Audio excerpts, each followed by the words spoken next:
कर्तारं कर्म भूभृतां ज्ञातारं विश्वतत्त्वानां वंदे तद्गुणलब्धये।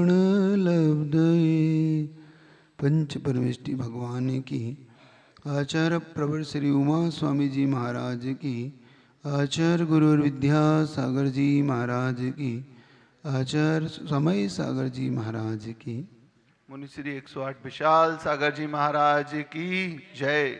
कल आपका छठा अध्याय पूरा हुआ, जहाँ पर मुख्य रूप से आश्रव के भेद को लेकर वो आगे बढ़ रहा था। उसने अपना पूरा काम किया। सप्तम अध्याय आश्रव और संवर को लेकर चलता है। आश्रव किस चीज का, तो यहाँ पर आश्रव मुख्य रूप से पुण्य आश्रव को बताने वाला और साथ साथ संवर करने वाला, कुछ ऐसी पाप की प्रकृतियों का संवर कर देगा, रोक देगा, जिससे आपको आगे की सारी प्रक्रियाओं से आपको पता पड़ेगा। तो बहुत सावधानी से आप उसको सुनिएगा। इसमें कुल 39 सूत्र, एक कम 40 इसमें सूत्र हैं और एक एक सूत्र बड़ा भरा पड़ा है। तो बहुत अच्छे से इसको संवर तत्व तो आप जानते ही हैं। संवर का मतलब होता है रोकना, कर्मों के आने को रोक देना। तो आने का मतलब ये नहीं है कि कोई बाहर से कहीं आ रहा था और हमारे अंदर कोई दरवाजा था तो हमने लगा दिया, ऐसा कोई भाव नहीं निकालना। आने का मतलब है कि उस कार्य को करने से अपने आप को रोक देना, उससे जो पाप का आश्रय था वो रुक जाएगा। मतलब जो हमारी कर्म वर्गणाएं पाप रूप ढल रही थी, जैसे हमने पढ़ा ना, मन काय वांग मना कर्म योग साश्रव, इसका नाम आश्रव होता। तो वन वचन काय की प्रवृत्ति जो आश्रव पर हो रही थी, उसका जब मन वचन काय की प्रवृत्ति का जब हम स्टॉप करते हैं, मन से वचन से और काय से हलन चलन बंद करेंगे, बोलना कम करेंगे और विचारों को जब थोड़ा सा हम शांत करेंगे, तब हमारे आश्रव रुककर संवर का प्राप्त होगा। तो मुख्य रूप से हमारा संवर तत्व बहुत काम का तत्व है। तो ये अध्याय आपको बहुत उचित और काम के है, तो बड़ा सावधानी सुनिए। एक थोड़े से मैं बता देता हूँ एक एक सूत्र में। पहला और दूसरा सूत्र व्रत और उसके लक्षण को और भेद को बताने वाला आएगा, जो आपको संवर तत्व, क्योंकि व्रतों से ही संवर होता है। आगे जाके 9वें अध्याय में स्वयं जाके वो कहेंगे कि संवर क्या है? तो वहां पर जाकर वो बताएंगे आपको। तो यहाँ पर मुख्य रूप से आश्रव के बाद बंध का कथन होना चाहिए। लेकिन चूंकि अभी आश्रव से कौन सा आश्रव? पुण्य आश्रव की मुख्यता से। तो व्रतों से पुण्य का आश्रव भी होता है और पाप प्रकृति का संवर भी होता है, इसलिए यहाँ पर संवर कह दिया। बाकी बंध का कथन ही आएगा। 9वां अध्याय संवर का होगा, 10वां अध्याय जो होगा 9वां संवर और निजरा को और 10वां मोक्ष को लेके चलेगा। तो ये थोड़ा सा ध्यान देंगे। तो 3 से 8 से सूत्र में उन व्रतों की दृढ़ता के लिए 5 भावनाओं का वर्णन वो करेंगे। अब व्रत तो ले लिया महाराज, उनकी पालन के लिए क्या करना? तो 5 भावनाओं भाई, ये व्रत लेने के बाद कैसे स्थायी किया जाता है उसे ये लेके चलेंगे। 9 से लेके 12वें सूत्र में उनकी और कैसे हम स्थिरता ला पाए, उसकी चर्चा वहां पर हम आपके सामने लाएंगे। क्योंकि पहले तो 5 भावनाओं का वर्णन करेंगे, फिर उन भावनाओं के लिए और भी कुछ चाहिए। होता क्या है कि जैसे कि आप बेल लगाते हैं, तो बेल लगा देते हैं, जैसे आपने लौकी की बेल लगा दी, तुरई की बेल लगा दी है ना, तो बेल लगा देने से वो बेल पनपती नहीं है। उसको बेल को स्थायी करने के लिए आपको एक डंडी लगाते हैं आप, बांस, तो बेल उस पर चढ़ जाती है एक। इससे भी थोड़ा काम नहीं चलता तो फिर उस बेस के लिए आपको कुछ धागे बांध देते ताकि वो बेल उस दिशा में बढ़ पड़ा जाए, ताकि बढ़ती जाए, उसका कहीं गलत डायरेक्शन न ले ले। तो बेल लगाना एक काम, तो व्रत ले लेना एक काम। व्रत को आगे बढ़ाने के लिए लगाई तो 5 भावना भाई, उन 5 भावनाओं के लिए और कुछ भावनाएं जो धागे के समान है उसको डायरेक्शन देती है। समझ में आ रही बात? ऐसे ही कुछ होता है आपके आगे जाके जीवन में। फिर 13 से लेके 17 तक के 5 पापों के कुछ लक्षण बताएंगे। बिन जाने ते दोष गुणन को कैसे तजिए गई है। पहले हमने गुणों की बता दिया, फिर दोष भी बताना जरूरी है कि कहाँ आपके दोष हैं। तो उन 5 पापों का लक्षण आपके सामने लाएंगे। फिर 18 से 19 उस व्रती के लक्षण और भेद कहेंगे कि व्रती कितने प्रकार के होते हैं। व्रत तो ले लिए, तो महाराज क्या व्रती में भी भेद होता है? हाँ होता है।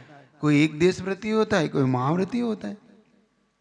फिर 20 में अणुव्रती के कुछ लक्षण और उनके सीलों का चर्चा करेंगे कि वो व्रती कैसे होते हैं, फिर उनकी चर्चा करेंगे। 22 में फिर संलेखना व्रत की चर्चा करेंगे कि भाई वो अपने अंतिम छोर को कैसे पाता है। फिर 23 सूत्र में सम्यक दर्शन के कुछ अतिचार हैं, उनकी चर्चा लाएंगे। 24 से 36 सूत्र तक 12 व्रतों में कुछ अतिचार लग जाते हैं, उनकी चर्चा करेंगे। 37वें सूत्र में संलेखना में कुछ अतिचार जो लग जाती उसकी चर्चा करेंगे। और 38 और 39वें सूत्र में दान और उसके दाता की चर्चा करेंगे, क्या विशेषता है। तो इस प्रकार से ये संवर और आश्रव को लेकर ये बढ़ने वाला 7वां अध्याय आपके सामने आ रहा है। अब यहाँ पर उस व्रतों की चर्चा आपके सामने ला रहे हैं, क्योंकि उन्होंने कहा था शुभ पुण्यस्य अशुभ पापस्य। तो वो शुभ क्या क्या होता है वो बताया जा रहा है। ठीक है, यहां देखिए, ये आपको बड़ा काम का सूत्र है। ये काम का इसलिए क्योंकि महाराज हमें कुछ ऐसा पुण्य की चर्चा का बता दीजिए जो स्थायी हो, थोड़ा सा हमारे जीवन को अच्छा करे, अच्छा बनाए। तो अच्छी बातें क्या होती है वो सुनिए। ठीक है, हिंसा नतस्तेया ब्रह्म परिग्रेभ्यो वीरतिर्व्रतम। ये जो 5 दिए जा रही हैं, हिंसा, अनत यानी असत, स्तय यानी चोरी, अब्रह्म यानी कुशील, परिग्रह, वीरति, इनसे विरक्त होना व्रत है। व्रत क्या चीज है महाराज? हमें व्रत लेना है तो व्रत किससे लें? हिंसा से बचिए, हिंसा का त्याग करिए, झूठ का त्याग करिए, चोरी का त्याग करिए, अब्रह्म का त्याग करिए और परिग्रह का त्याग करिए, विरक्ति यानी उससे बचिए। इसी का नाम व्रत है। महाराज ये व्रत किस प्रकार से होते हैं? तो हिंसा को छोड़ना। हिंसा को कैसे छोड़ सकते हैं महाराज? देखिए, क्योंकि हिंसा के 4 मुख्य भेद आपके सामने लाए जाएंगे।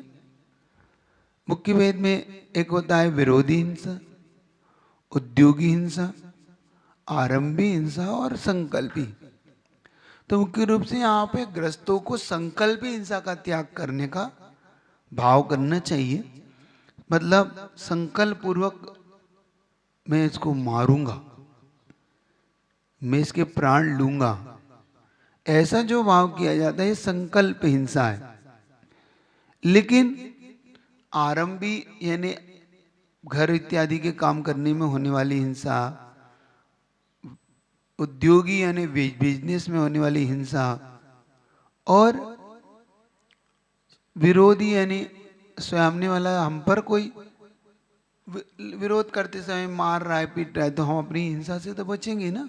वो तो मुख्यता से यहाँ पर संकल्प ही हिंसा का त्याग करता है ग्रस्त।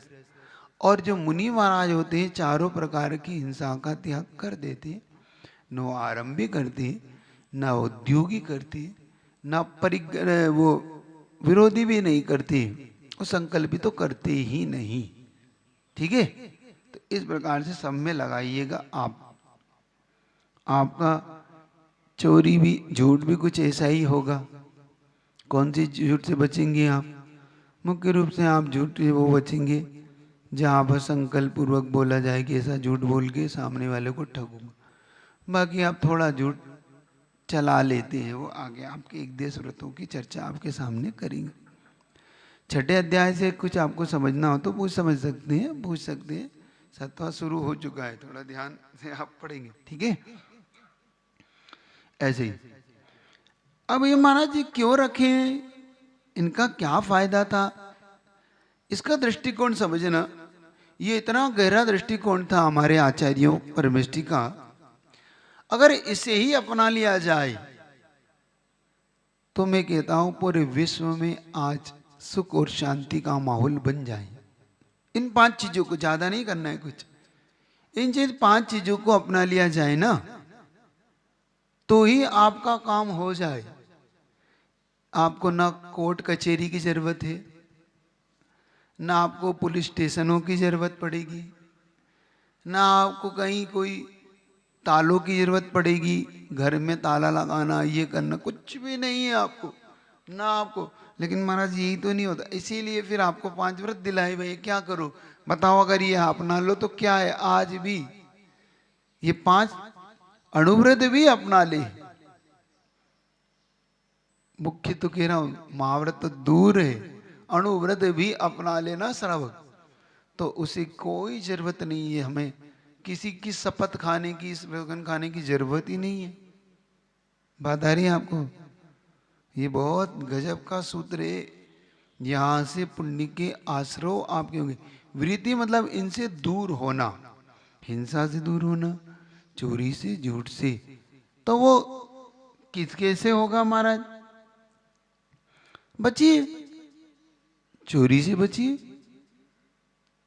हमें क्यों हिंसा क्यों करना पड़ रही है? हिंसा की आवश्यकता क्या पड़ी है आपको? क्यों? हिंसा के बिना काम नहीं चल सकता? चल सकता है कि नहीं? चल सकता है। मुनि महाराज है, चल रहा है, क्या बात है। और जिनका नहीं चलता उनको दूसरे तरीके बताएं। मतलब आप ग्रस्तों का नहीं चलता तो आपको हिंसा करने के तरीके बदल दिए। देखना आपको, उन्होंने कहा आप इसकी हिंसा करना भी पड़ जाए आपको तो उसके प्रति परिणाम बदल दीजिए, उसके रिजल्ट बदल जाएंगे। मतलब आपके अंदर के थॉट्स, विचार बदलिए। क्यों कर रहा हूं मैं हिंसा, क्यों बोल रहा हूं झूठ, मैं क्यों कर रहा हूं चोरी, क्यों परिग्रह, क्यों ब्रह्म का सेवन कर रहा हूं। ये चीज आपके दिमाग में आ जाए ना तो आपका सब कुछ बदल जाएगा। सुन रहे हैं आप लोग? हिंसा से माना, हिंसा करते हुए भी आप, हाँ बिल्कुल बदलेगा। जरूरी नहीं कि हर हिंसा करने वाला नरक ही चला जाए। तो हिंसा करते हुए भी स्वर्ग जाया जा सकता, हाँ जाया जा सकता। सुन रहे हो कि नहीं? आपको कहीं नहीं मिलेगा ऐसे। मैं पहली बार सुन रहे हिंसा करते स्वर्ग जाए। बदलना पड़ता है। देखो मैं घटना सुना देता, थोड़ी सी घटना है। एक मुनि महाराज बैठे ध्यान में है, वहां पर सिंह आया है। सिंह ने सोचा है आज बढ़िया शिकार मिला है। एक हिंसा, उसके मन में हिंसा का भाव आ रहा है। एक जंगली सुअर है वहां पर बैठा है, वो देख रहा है सिंह कदम बढ़ा रहा है गलत दिशा में। ये मुनि महाराज हैं, ये निर्दोष ऐसे मुनि महाराज, क्योंकि उसने उनके दर्शन करता रहता था, तो इनके प्रति ये हिंसा से भर रहा। तो सामने खड़ा हो गया सिंह के, सुनो वनराज,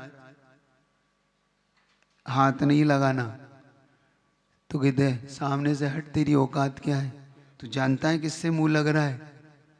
मैं वन का राजा हूं, आप राजा हैं तो मैं भी प्रजा हूं। गलत काम आपको करने कैसे दूंगा?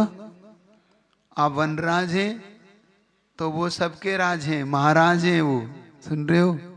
हाँ, तो फिर और पहले उन्हें मारने से पहले आप मुझसे मिल लीजिए, आ जाइए, पहले मुझे अलग करिए रास्ते से, पहले मेरी ही शिकार कर लीजिए। देखो अब दोनों में हो रही है भिड़ंत, इधर सुअर भी लड़ रहा है, इधर दोनों हिंसा हो रही है कि नहीं हो रही है हिंसा? सुअर भी बिल्कुल क्रोध से भरा हुआ और लड़ रहा है, मेरे गुरु को कैसे तुम हाथ लगा सकते हो, कर रहा है गुस्सा, और ये गुस्सा कर रहा है, मैं तेरे गुरु को छोड़ने वाला नहीं, मेरा शिकार है कैसे। और दोनों भिड़ंत हो रही हो रहे, गुत्था गुत्ती हो रही, और दोनों कहते हैं लड़ते लड़ते उस पहाड़ से गिरे और दोनों की मृत्यु हो गई। एक नरक चला गया, छठे नरक, और एक स्वर्ग चला गया। हिंसा दोनों हो रही है, बात आ गई समझ में? हिंसा करते हुए स्वर्ग जा रहा है, एक हिंसा करते हुए नरक जा रहा है। दोनों की हिंसा में कोई अंतर दिख रहा है आपको? बाहर से तो कुछ नहीं दिख रहा महाराज, बाहर से तो एक जैसी हिंसा, एक दूसरे को मार रहे हैं, गुस्सा क्रोध, दोनों की आंखें लाल है और दोनों एक दूसरे से बढ़ रहे हैं, तो बाहर से तो कोई हिंसा में अंतर नहीं। यही तो भीतर की हिंसा, हिंसा का परिणाम है। भीतर के परिणामों से रिजल्ट बदला है वो, भीतर उसके शिकार का भावना है और उसकी रक्षा का भावना है, वो बचाने में प्राण दे रहा है और इसके प्राण किसी के प्राण लेने में जा रहा है, इसीलिए एक स्वर्ग जा रहा है, एक नरक जा रहा है।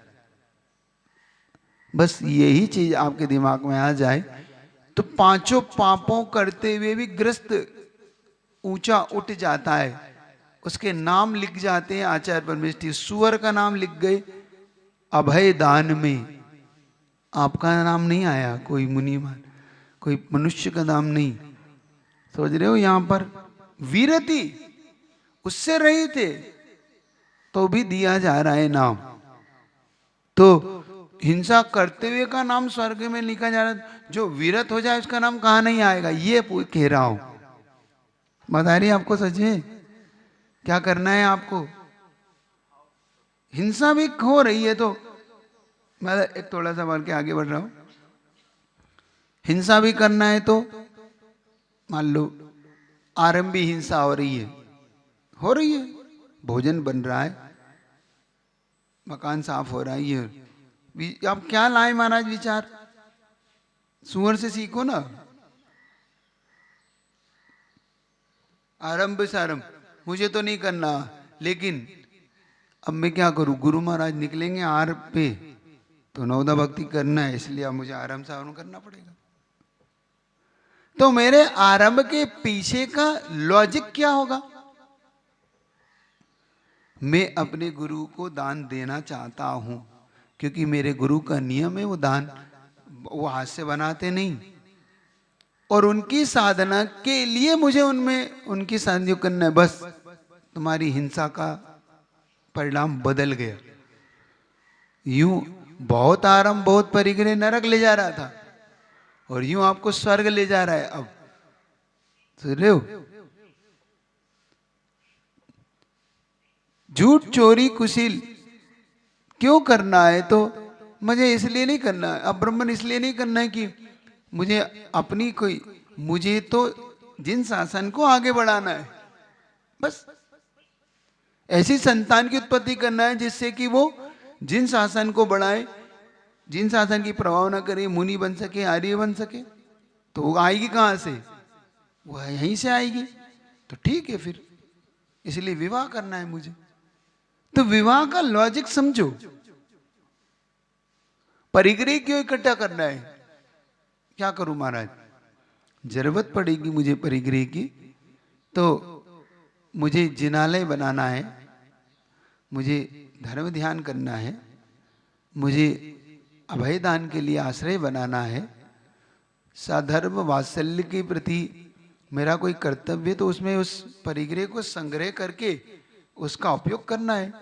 बाकी तो मुझे क्या आवश्यकता। ये थॉट्स आपके पापों से ले जाएगा, ऊपर उठा लेगा। ठीक है, तो यहां से विरति पहले तो दूर होइए।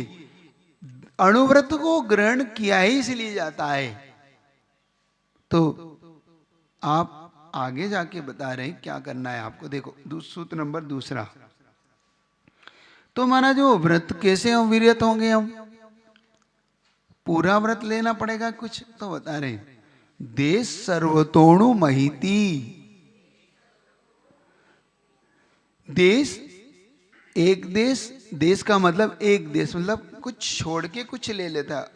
सर्वतो और सर्वदेश यानी अणु और महिति, अणु रूप से त्याग करता है वो, और महिति यानी पूर्ण रूप से त्याग कर लेता है। किसको?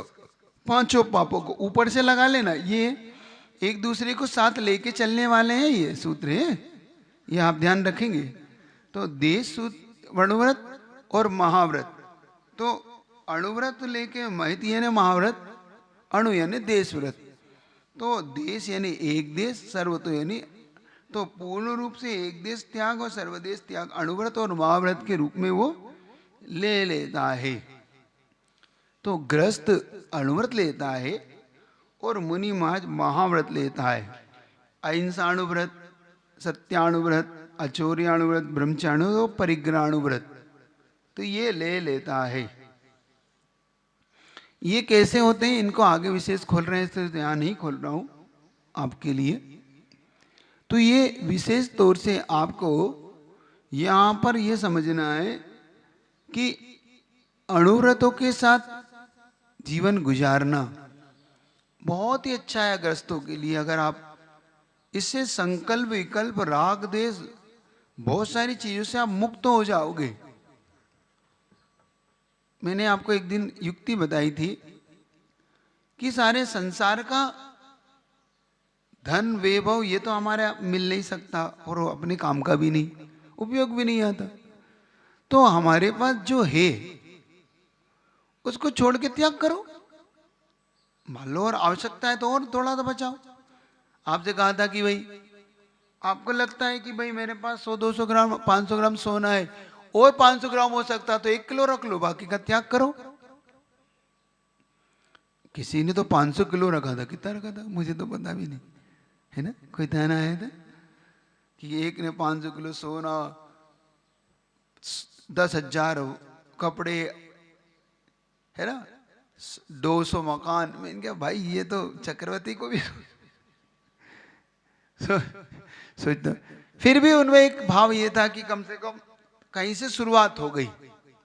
हाँ कोई नहीं, हाँ वो पिंपली सुधाकर वालों ने बताया था, ठीक ठीक, आप लोगों ने तो आते ना, उमेश, उसने बताया था कि महाराज हमारे यहाँ किसी ने बताया है कि 500 किलो सोना रख लो, इतना रख लो, 500 करोड़ रुपया रख लो, लेकिन कहीं से शुरुआत तो करो। मतलब उन्होंने कहा लोभ की कहीं तो घटाने की शुरुआत करो। ठीक है, उनकी कोई भावना थी ताकि कहीं से शुरुआत हो जाए, ऐसा उनका भाव था। हमने कहा कोई बात नहीं, चलो शुरुआत हुई है तो आगे जाके ये बड़ा रूप लेगी। मन तो कहीं ना कहीं तो रुके, तो वो तो ठीक नहीं, वो तो सिर्फ छल है अपने आप से, लेकिन अपना देख लो और हिसाब से कर लो तो ठीक है ना। तो अणुव्रत बनाइए। चौर्याणुव्रत कैसे बनेगा महाराज? और तो चोरी का ऐसा चोरी मत करो जिससे कि सामने वाले के प्राण ही चले जाएं। तो फिर कैसे करें? जैसे कि टैक्स में थोड़ा बहुत ऊपर नीचे हो जाता है आपका, ये चोरी है आपकी। और क्या, थोड़ी बहुत चोरी आपकी वैसे हो जाती है जैसे कि पति के पर्स से निकल आता है कुछ कुछ घर के घर में ही हो जाती है चोरी, हो जाती कि नहीं हो महाराज, उसका कैसे करें? तो देखो चोरी तो चोरी है, अदत्ता दानम स्ते हम आगे कहेंगे, बिना पूछे बिना दिए किसी की पूर्ण की चीज उठा रहे हो, तो वो अधिकार तो है।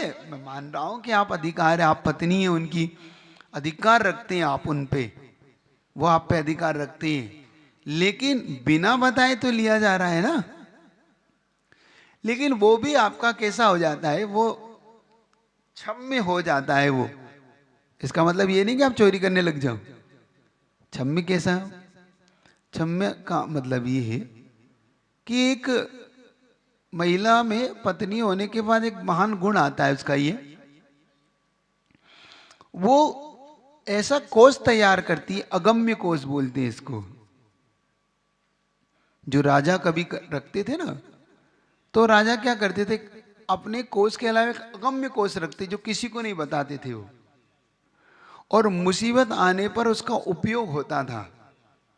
मतलब सबको पता है कि भाई इतना है, अरब रुपया है, करोड़ रुपया है, इतना है राजा के पास, लेकिन इसके अलावा राजा कुछ ऐसे कोष रखता है अलग से बिल्कुल, जो सिर्फ राजा को पता होता है, और उसकी अलग ही एकदम तलघर होती है उनकी, वहां वो रखता है।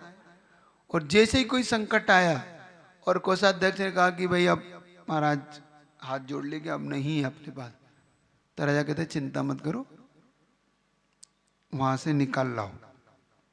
निकाल के हो गया, संकट टल गया, हो गया काम, युद्ध आ गया, कोई ऐसी बात हो गई।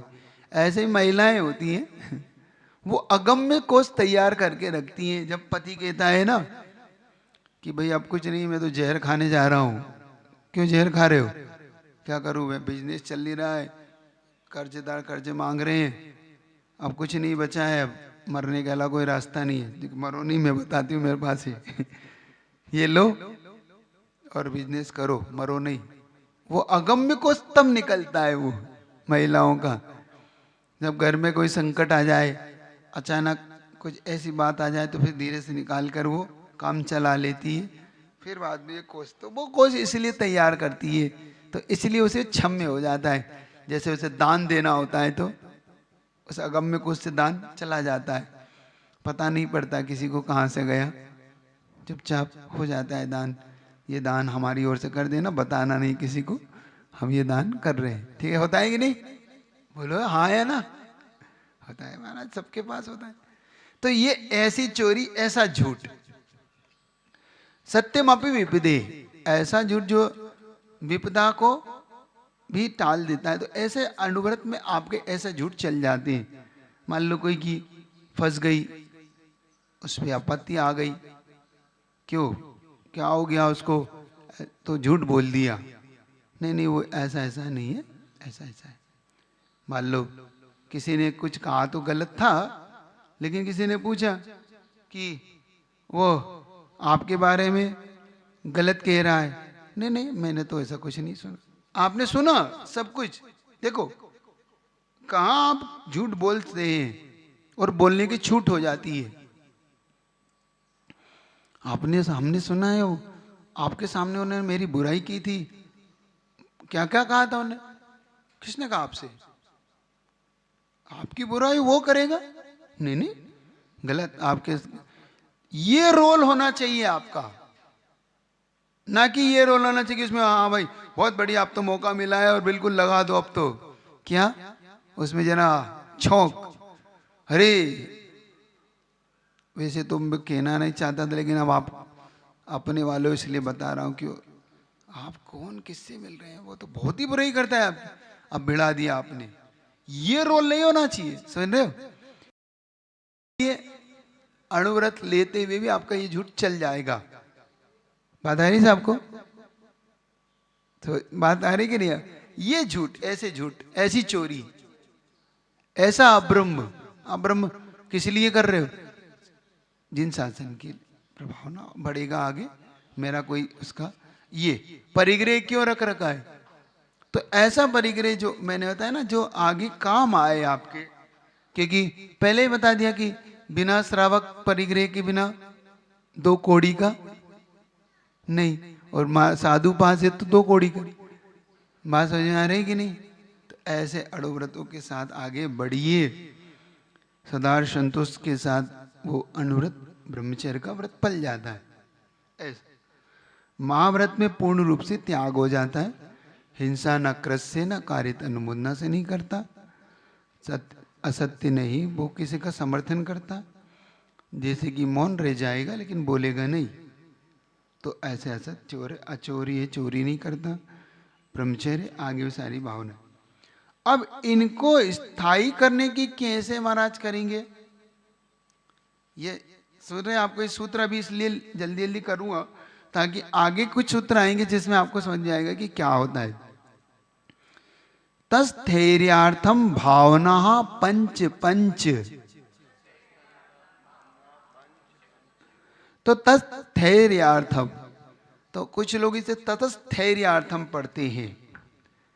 सक दो बार लेते, ततस्थैर्यार्थम ऐसा। तस स्थैर्यार्थम वो एक चिलम तत् एक ता है पूर्ण, एक आधा ता है रस्वता और एक आधा शाह है रश्वरा, है ना।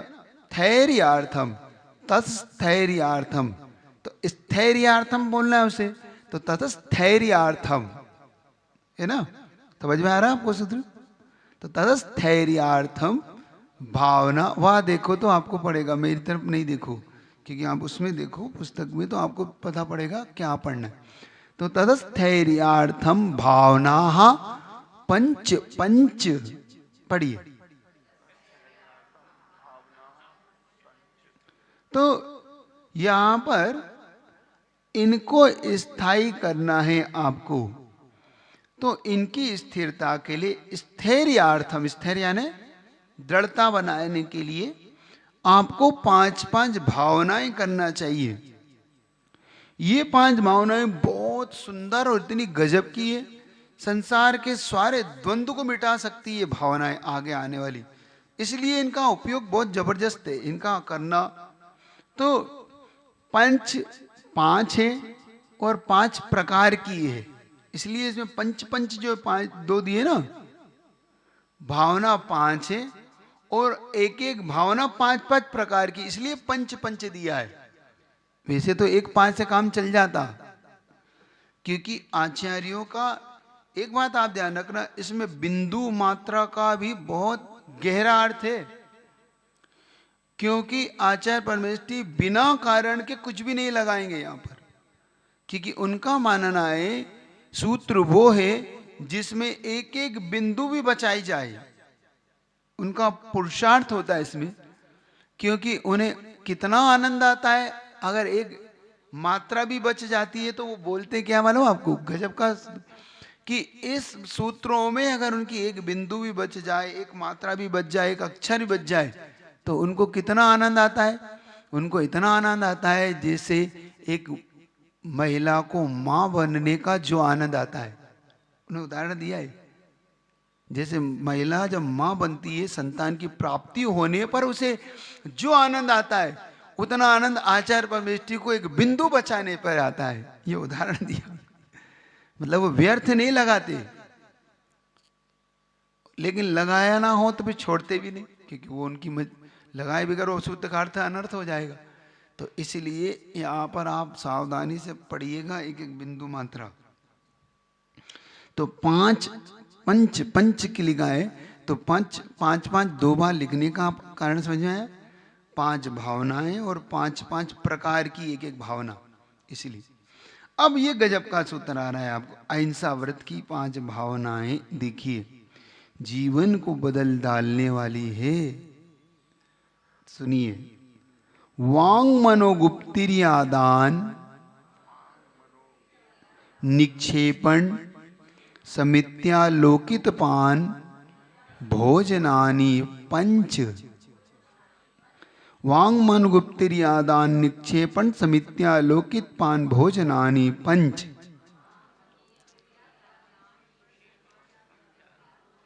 ये मुख्य रूप से अहिंसा व्रत को लेके चलने वाली 5 भावनाएं हैं।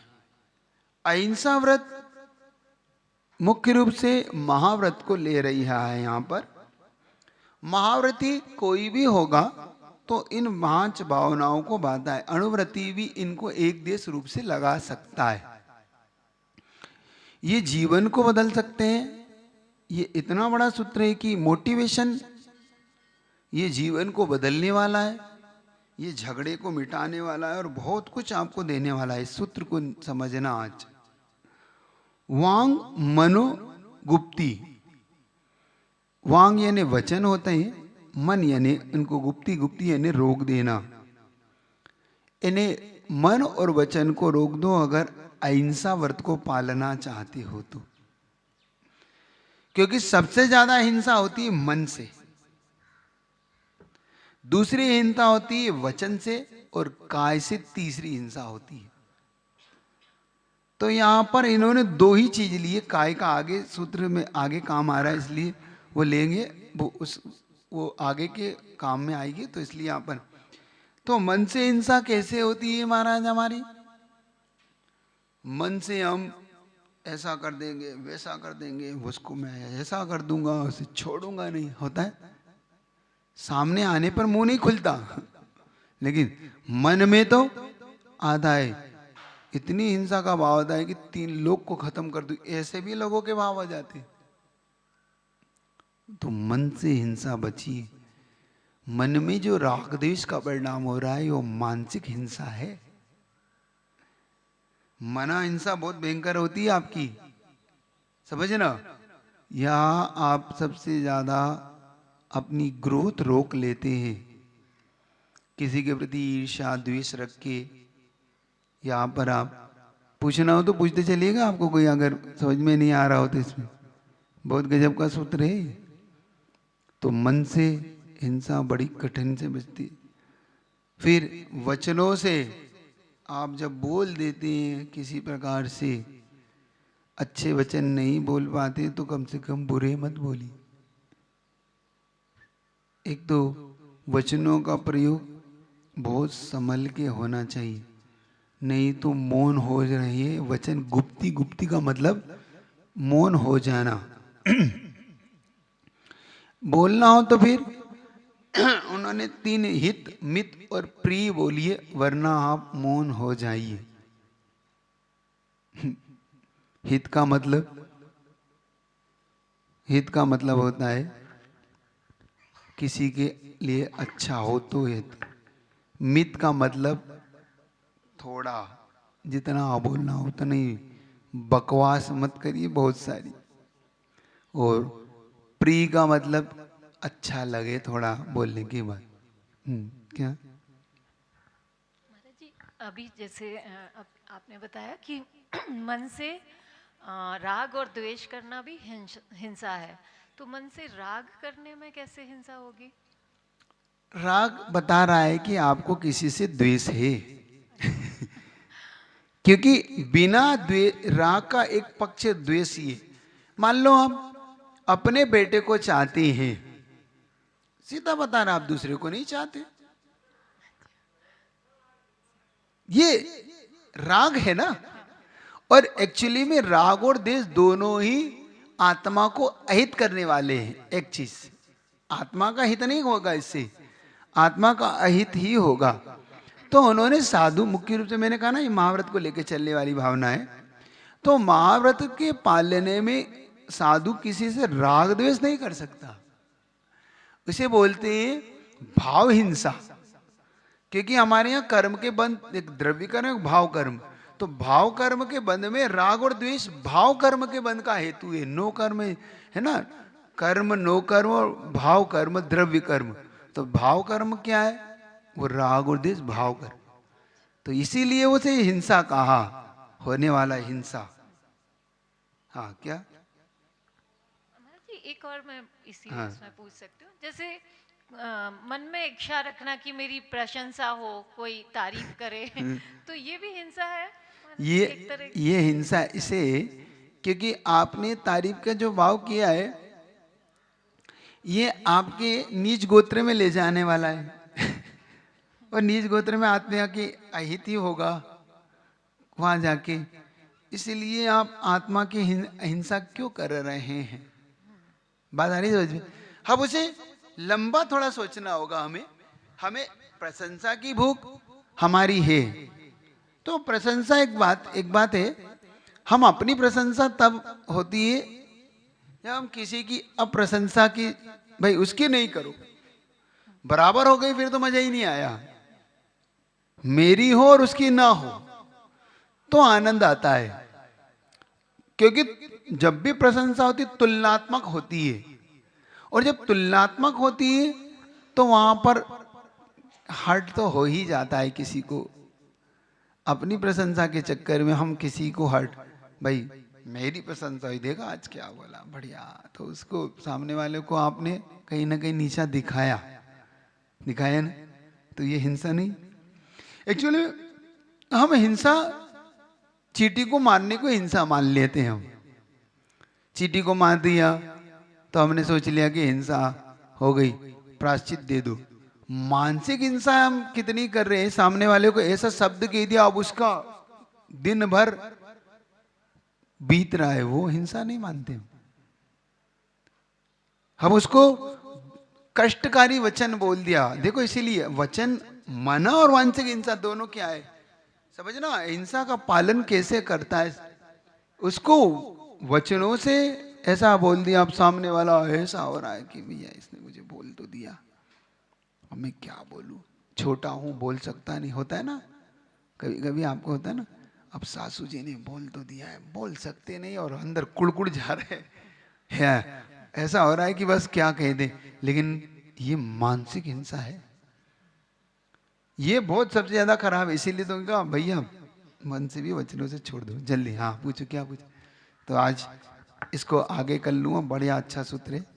नमस्ते महाराज श्री। महाराज श्री, हम कभी न्यूज़ पढ़ते हैं, कभी कुछ बुरी न्यूज़ पढ़ते हैं, तो हमारे मन में भी भाव आता है कि ऐसे व्यक्ति को फांसी पे लटका देना चाहिए। तो क्या ये किस हिंसा में आता है और ये क्या सही है? नहीं, ये संकल्प हिंसा है आपकी, उसको लटका दो हिंसा पे, संकल्प कर लिया ना आपने। विरोधी हिंसा नहीं है ये, कुछ लोग करे विरोधी। विरोधी हिंसा है कि वो मारने आया था और आपने भी उसको बचाव में मार दिया, तो वो विरोधी है। अब तो आप संकल्प करें कि उसको लटकाओ। आप ठेकेदार नहीं है, उसके लिए जज है, पुलिस है, कानून है, वो उनका काम है, आपका काम नहीं है। आपने तो अपना काम कर दिया कि भाई ये इसने हिंसा की है, मेरा काम खत्म हो गया, अब आप जो इसका न्याय कर दीजिए, बस बात खत्म हो गई। आपका काम नहीं फांसी दे दो, ये दे दो, वो दे दो। आप क्यों मानसिक हिंसा कर रहे हैं, क्या लाभ है आपको, सुन रहे हो? तो ना करे वो काम कर, जिसका है वो करेगा, उसके लिए नियुक्त किया है ना आपने किसी को कि भाई ये न्याय करिए, उसका काम है।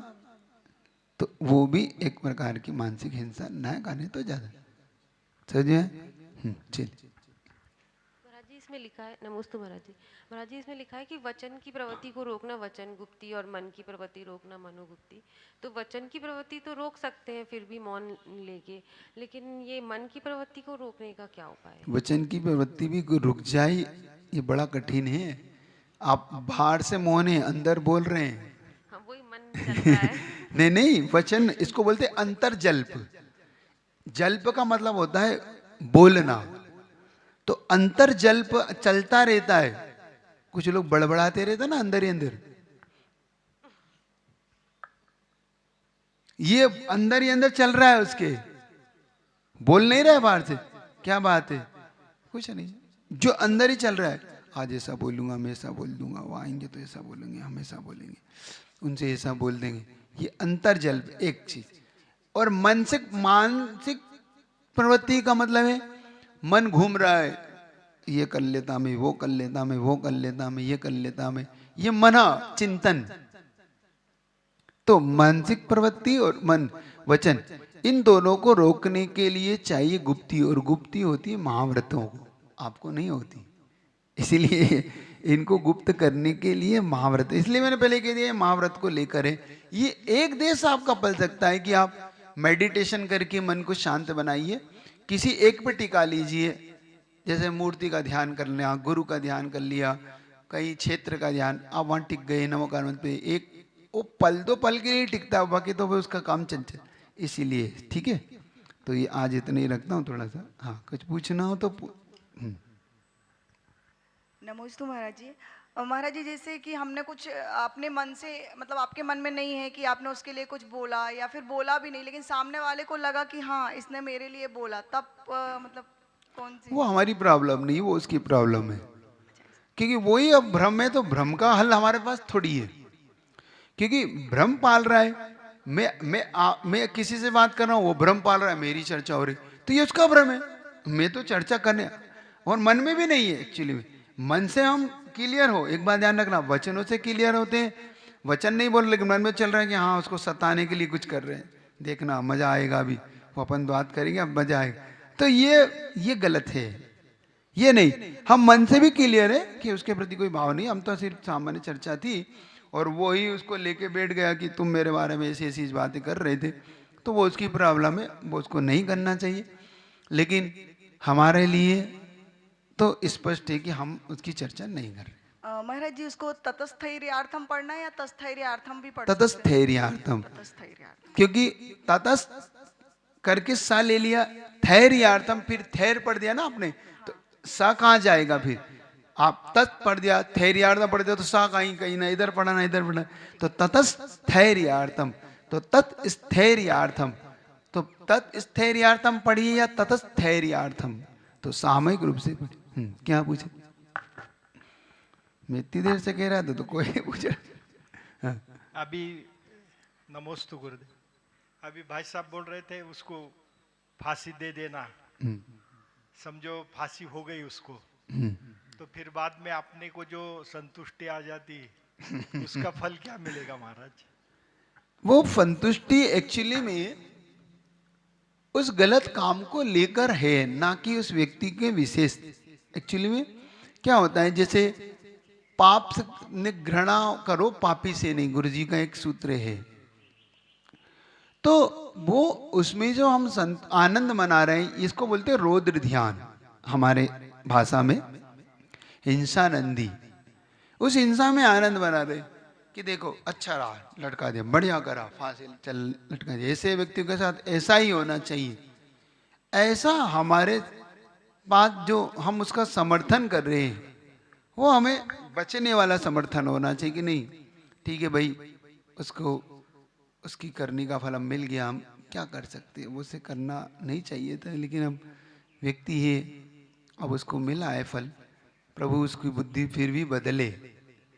आप सोचो, रावण ने सीता का हरण कर लिया, फिर भी राम तटस्थ है, फिर भी राम कह रहे हैं कि कोई बात नहीं भाई, तू मेरी सीता दे दे, तू अपना शांति जी ले।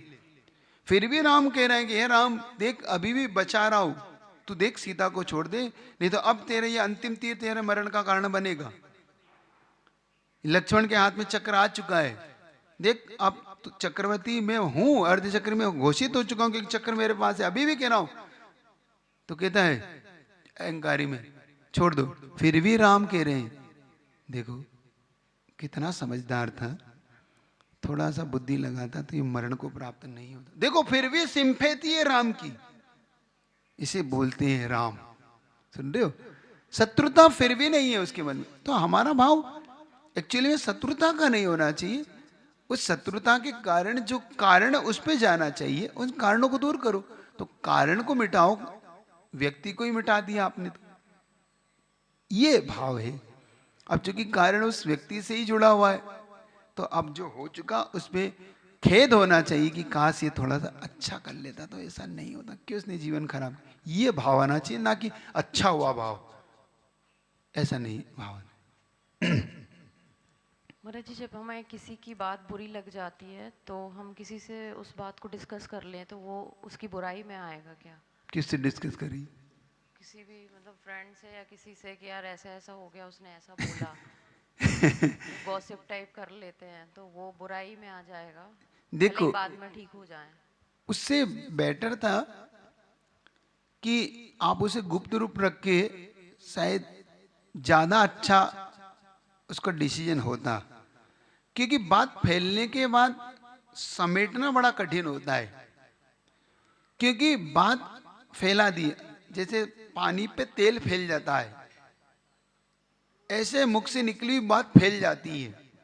आप भले कितने अच्छा फ्रेंड हो आपका, तीसरे कान में गया हुआ मंत्र फूट जाता है, ये सिद्धांत है।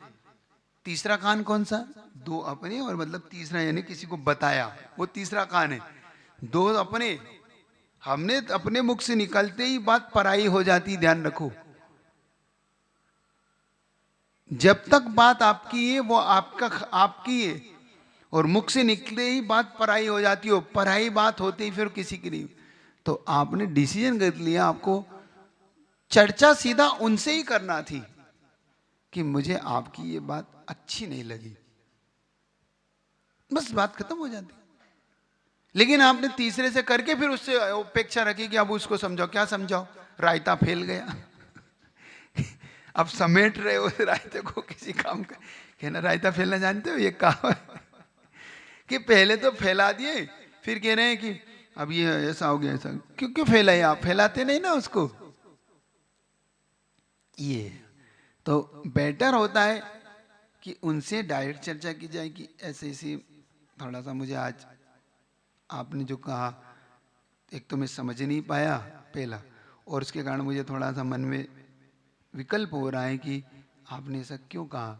तो बताएगा कि नहीं नहीं मेरा ऐसा भाव नहीं था, क्योंकि हो सकता है उसने सिर्फ मजाक में कहा हो सकता है कि उसने सिर्फ समझाने की दृष्टि से कहा हो, आपको हर्ट नहीं करना हो, बार बार हमसे वो गलती हो रही इसलिए सिर्फ एक हिंट्स देने की भावना से कहा हो कि भाई ऐसा मत करो, आपके द्वारा ऐसा गलत हो रहा है।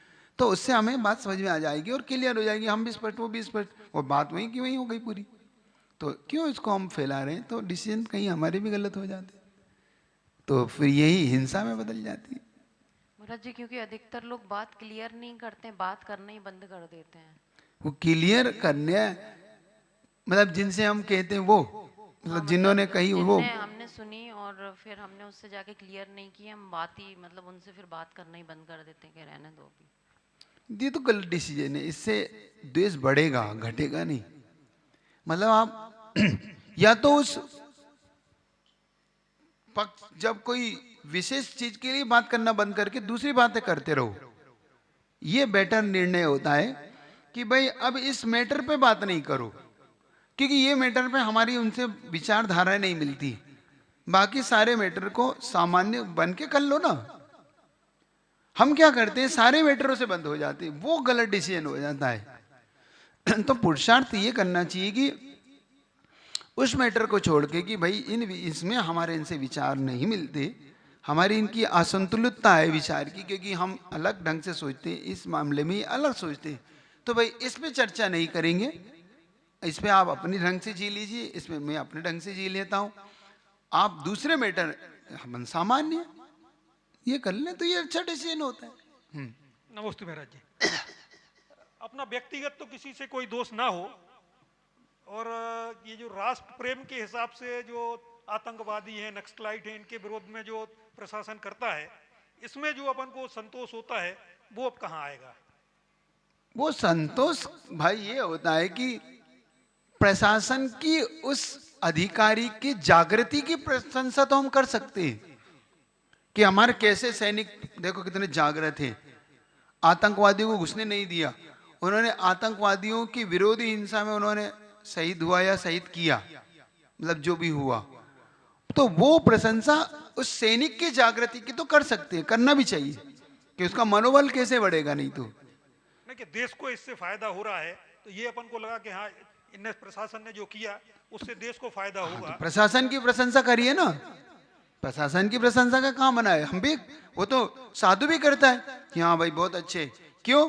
क्योंकि आज सैनिक नहीं हो तो हम धर्म ध्यान कैसे करें? कोई नहीं कर सकता यहाँ धर्म ध्यान। तो उसके धर्म ध्यान के करने में जो संयोग, उसकी प्रशंसा है, बड़ी सावधानी से प्रशंसा की जाती है, समझ रहे हो? उसके प्रति का लॉजिक तो इसने करनी चाहिए, क्या बात है। लेकिन उसको मार दे ये संतोष हमें वो नहीं, ठीक है, लेकिन हमारा सैनिक की जागृति है, बस हम तो उसकी प्रशंसा करेंगे कि हमारा सैनिक का सही डिसीजन उसने लिया, हम उसके मारा, उसकी हम उसकी उसका वो उसका पाप हो जाए, समझ रहे हो? बड़ा बहुत क्लियर होके बात की जाती। चलिए। नमस्ते गुरुदेव। जैसे हमने उनसे किया प्राइवेट में बात की, अब अंधेरे में क्यों कर रहे हैं, तो उजाले में प्रश्न कर लो ना।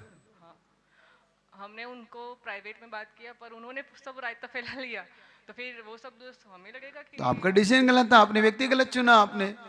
नहीं, जिसके साथ हुआ उनको ही मैंने प्राइवेट में बात करते हैं, तो वो ही रायता फैला देते हैं, तो वो कोई बात नहीं, फिर ऐसे लोगों से मध्यस्थ भाव हमारे यहाँ सूत्र है ना, बोलना ना कुछ है ना, साथ मैंने पहले ही कह दिया ना, उस मैटर पे अब कोई चर्चा नहीं, क्योंकि हमें पता है कि इनका नेचर कैसा है, हमें पता पड़ गया कि भाई बात करेंगे तो ये अभी सब में फैलाएंगे और उल्टा अपनी चढ़ाई और हो जाएगी और अभी बनी बनी बात बिगड़ेगी, और हो सकता है कि हमारी अच्छे संबंध खराब हो और तो हम नहीं चाहते कुछ भी, हमें भाई इस मैटर पे हम इनसे चर्चा उस टाइम दोस्त लगता है क्या हमें? नहीं लगता है। किस समय? जिस टाइम हम बात कर रहे थे उनसे, और अब नहीं करना है ना, बस एक बार समझ लिया ना, मतलब बार बार मौका दे रहा है। जैसे मैंने एक बार कहा था, कोई हमें एक बार ठगता है तो वो गलत है, और अगर दोबारा हम ठगाते हैं तो हम गलत है। सुन रहे हो? फिर भी हम ठगा रहे हैं। उसने एक बार ठगा तो वो पापी था, अब दूसरी बार हम ही ठगा रहे हैं तो हम ही पापी हैं, फिर वो पापी नहीं, क्योंकि हम ही उसको ठगाने जा रहे हैं तो क्या करेंगे? समझ में आता रही? इतना ही रखूंगा, आपका समय होगा। जिनवाणी के ज्ञान से सूझे लोका लोक, सो वाणी मस्त धन। हे जिनवाणी भारती तो जो तेरी शरण आ गए।